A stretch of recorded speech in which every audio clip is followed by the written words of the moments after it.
FIDE, the Congress of the International Federation of European Law, is one of the largest gatherings of the European law community. Every 2 years, legal experts and professionals come together to discuss and debate the most pressing and trending topics in EU law. FIDE 2025 will take place in Katowice, Poland, from the 28th to the 31st of May. We had the opportunity to sit down with Maciej Szpunar, First Advocate General of the European Court of Justice, President of the Polish Association for European Law, and President of FIDE 2025. He shared exclusive insights into the upcoming Congress, including the selection of topics and even a few surprises about the scheduled speakers. And there's more. Stay tuned until the end of the interview for insider tips on must-visit sites in and around Katowice, culinary recommendations, and a quick crash course in Polish language. With just a few weeks to go, we are looking forward to the 31st edition of FIDE Congress, which will be taking place in Katowice, Poland, between the 28th and 31st of May. This year's edition is being organized by the Polish Association for European Law, the University of Silesia, and the city of Katowice. Today we are at the European Court of Justice in Luxembourg, and I am honored to get the chance for some first-hand insights by First Advocate General and President of the Polish Association for European Law and President of FIDE 2025, Maciej Szpunar. Thank you very much for coming. It's a great pleasure to welcome you at the court and to share the information about the forthcoming FIDE Congress. Thank you very much for having us. My first question concerns the three main topics selected for this year's FIDE. And can you give us some background on how and why these topics were chosen? And also what makes them particularly relevant in light of the very recent geopolitical developments? Indeed, the topics for FIDE are formulated like 1 year and a half of 2 years in advance. We're trying to identify what are the most challenging aspects of the law of European integration that should be considered and discussed during the FIDE Congress, because FIDE Congress should always respond to current challenges.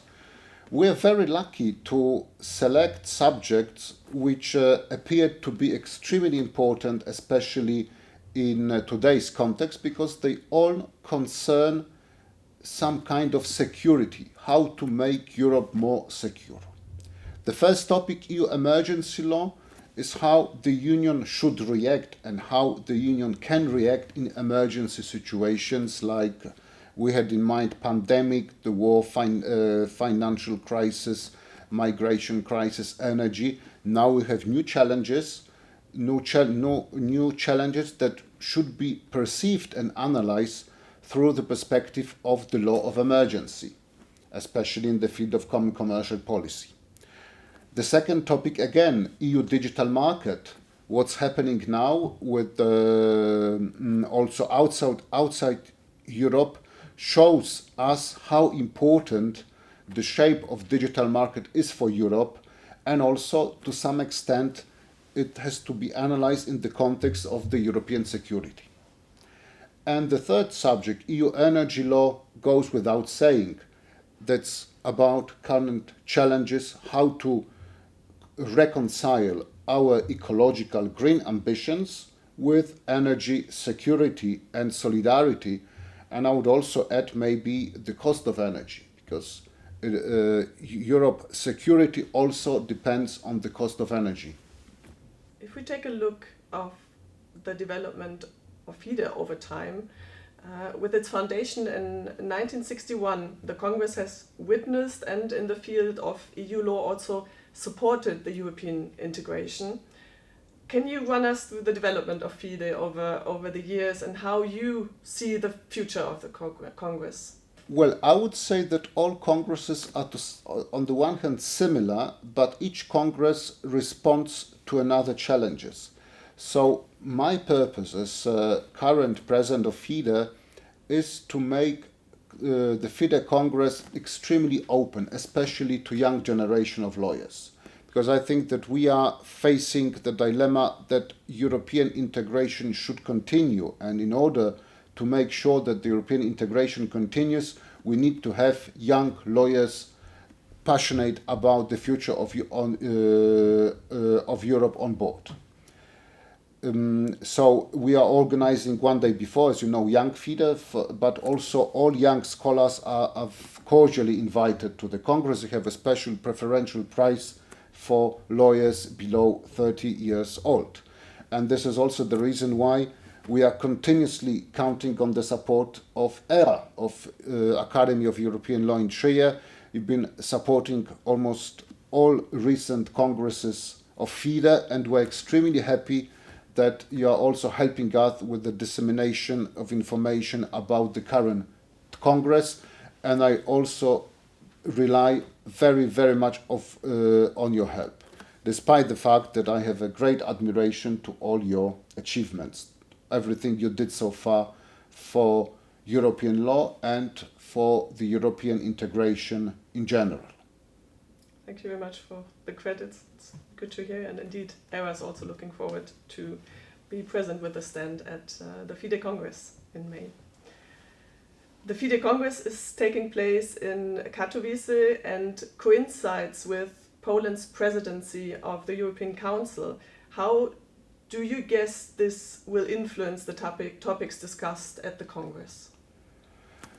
Well, it's purely by accident that FIDE Congress is taking place during the Polish presidency. It's a very fortunate because European agenda is very much present in Poland at that time. So I hope that it would also help us to make more publicity about the Congress. We'll get more participants. We have, of course, invited representatives of the Polish government. There will be certainly our Minister of Justice, our Minister for European Affairs. And I would like to draw your attention to the first part of the FIDE Congress, which is on Thursday morning, because we will, apart from the speeches of prominent lawyers like President of the Court of Justice, Kun Lennertz, President of the General Court, Mark van der Woude, we will also have a speech of current Commissioner for Justice, Mr. Michael McGrath from Ireland. And during the first day, we also envisage a debate on a very important and pivotal subject, which is the role of courts in democratic societies. And here, our intention is to have a debate not only Eurocentric, but try to look at the challenges for the rule of law for the court to all democratic societies in the global perspective. That panel will be moderated by our former colleague Sasha Pryhal, former Dutch judge at the Court of Justice, with the participation of Polish Minister for Justice Adam Bodnar, the President of the Venice Commission, Madame Basie Mallory, the President of the German Constitutional Court, Stefan Harbart, the former President of the Italian Constitutional Court, Silvana Sciarra, and also we'll have more global perspective, Professor Judge Joseph Weiler from the New York University also will take part in this debate. And on Saturday, we will have a keynote speech of Anne Applebaum, a non-lawyer, but I think it's also important that during legal congresses, we also have a chance to listen and to analyze a non-legal perspective of current challenges. Brilliant. Thank you very much for this update. So we understand that it is to broaden the perspective beyond Europe and give it a global stage to discuss the topics of democracy and rule of law. So looking forward to that. Beyond FIDE, I have a few more questions, and this comes unprepared, but your advice would be greatly appreciated. I'm sure that a few visitors will take the chance to extend their stay after FIDE for a few days and discover the city and the region. Can you recommend a few sites which should be definitely on the travel agenda? Well, FIDE is normally taking place in capital cities, so this is an exception. There were a few exceptions in the past. This time, FIDE takes place in Katowice, the region which is called Upper Silesia. And I would say maybe the region is not very famous, but it's particularly interesting as a very border region where the influences of Poland, Germany, and also Czechia merge throughout the history. So the history is really fascinating of these regions. Next to the Congress Center, we have the beautiful Museum of Silesia, which I really recommend everyone to visit. You could also, it's not far from Auschwitz. This is also the place to be, the place which constitute the part of European heritage, European history that we should never forget. And also, it's 1 hour drive or 1 hour by train from Krakow, a beautiful former capital of Poland with a huge amount of extremely interesting sites. And moreover, the Congress taking place in the end of May, where I suppose the weather should be very, very nice. Thank you for the advice, Mr. Szpunar. Do you have a famous Polish dish, something to try out during the stay?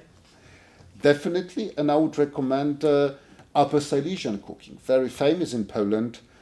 There is a special beef with dumplings that you will definitely have a chance to try. There is a special sour soup called żurek, and also plenty of other dishes. I would say that Polish cuisine, and especially the cuisine of this region of Upper Silesia, is not yet discovered, and I strongly recommend every participant to try.